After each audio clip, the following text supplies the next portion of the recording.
சிவாய நம. திருச்சிற்றம்பலம்.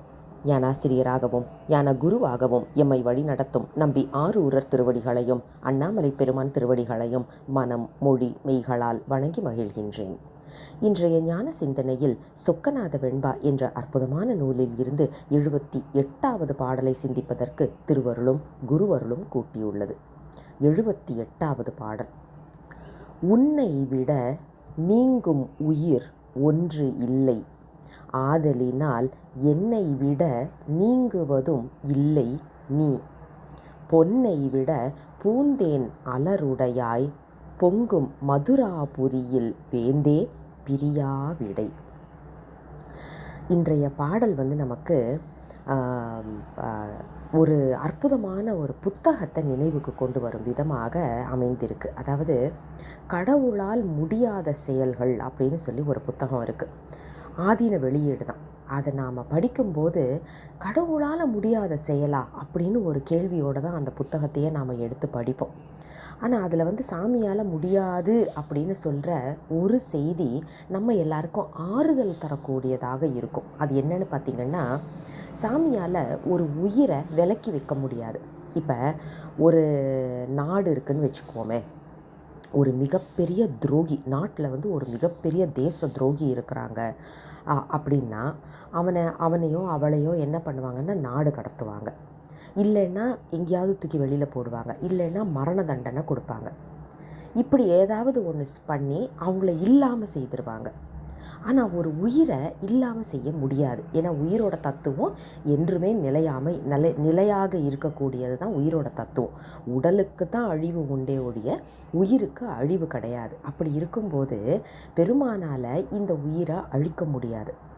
ரெண்டாவது, நம்மளை நாடு கடத்தி சரிப்போ நீ எனக்கு சரிப்பட்டு வரமாட்ட, நீ என்னை ரொம்ப இது பண்ணிக்கிட்டே இருக்கிற கஷ்டம் போட்டு பாடாப்படுத்திட்டு இருக்கிற, நீ வெளியில் போ அப்படின்னு நம்மளை எங்கேயுமே கடத்தி வைக்க முடியாது. ஏன்னா எந்த நாடு கடத்தினாலும் எல்லாமே பெருமானுக்கிட்ட வரக்கூடிய கோள்கள் தான்.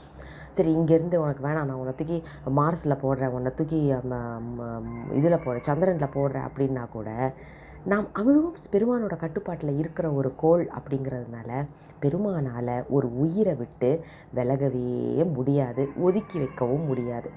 இது நம்ம எல்லாருக்கும் ஒரு மிகப்பெரிய தைரியத்தை கொடுக்கும். இந்த பிறவி இல்லைன்னா அடுத்த பிறவியிலையாவது நாம் பெருமான்கிட்ட போயிடலாம் அப்படிங்கிற ஒரு தைரியத்தையும் நம்பிக்கையும் நமக்கு கொடுக்கக்கூடியது மாதிரி உள்ள ஒரு கருத்து. அந்த கருத்தை பிரதிபலிக்கிற மாதிரி தான் இன்றைய பாடல் நமக்கு அமைந்திருக்கு. இங்கே பாருங்கள். உன்னை விட நீங்கும் உயிர் ஒன்று இல்லை.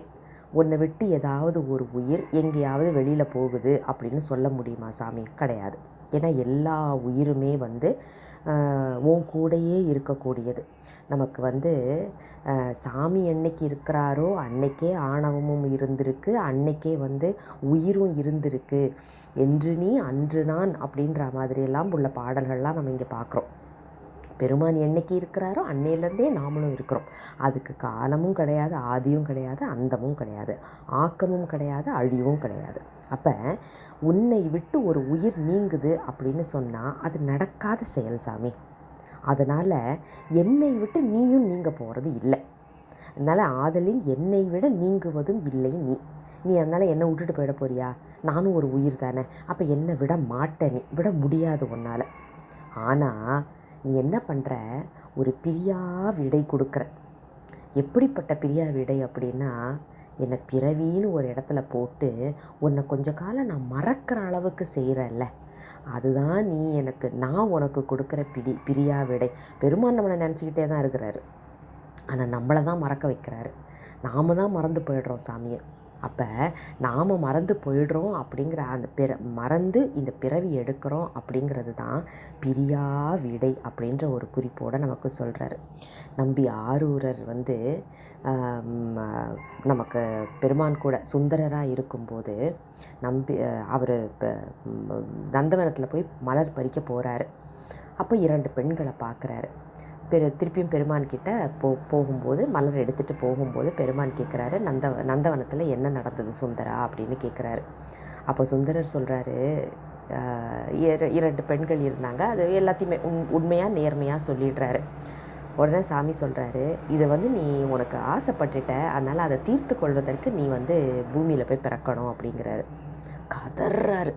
நம்பி சுந்தரர் வந்து அப்போ கதறாரு, சாமி நான் தப்பு பண்ணிட்டேன், உன்னை விட்டு நான் நீங்கிற அளவுக்கு மிகப்பெரிய பாவம் பண்ணிட்டேன் அப்படின்னு சொல்லிட்டு அந்த பிரியாமையே இருந்து திடீர்னு ஒரு பிரிவு வரும்போது அந்த ஆற்றாமையை மிக அழகாக எடுத்து சொல்லியிருப்பார் அந்த 12ஆம் திருமுறையில்.